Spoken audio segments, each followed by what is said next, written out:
Good morning. Ngasi card message ngasi rashi ki matung ina ko ka trying to katang thok chara ka trying to shi de gi shai sha gi rashi me am do khala ga amai tor ga yeng min ra se ko to sida le re ahan ba sida le re hani shubba ahum mari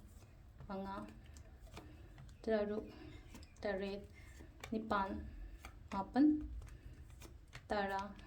taramathoi taranithoi kwan ba se ko gi mesh rashi gi na selai se kai no ko mesh rashi gi na selai se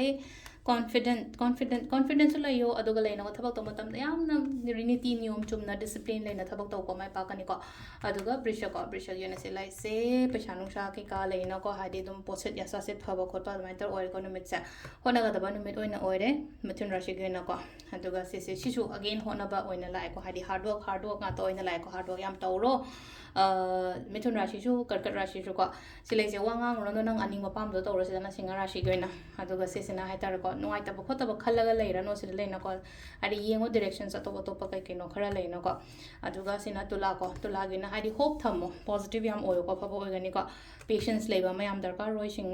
keno gina bridge ki oina ko shabu khotpa yate ko sesina ko gi keno ko danu gi so silai se ko paisa nu sha gumba kai gumba lakti la i la ga so yam kana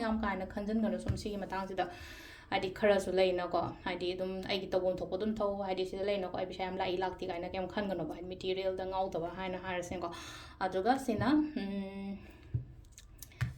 makar gi sina sida lai se hadi mating gumba kai gumba ngonda khara lai ko ngasi gi numita hadi mina hadi atwa sangna chambi bani khangde ai gi mathak thong ba mini khangde ai gi yum gi ahan nani khangde amai taraga ai ngonda health gumba kai gumba amai taraga lakpo do silaina ko kumbra shi gi na hadi growth yam phajana piri ko thabak to matam na chakhat kani phagani ko last ki minna gi su leino ko hadi sida opportunities offer proposal gumba kai gumba maina khara lai ko silai re ko rashi matungina tarot card reading ma'am. Thank you.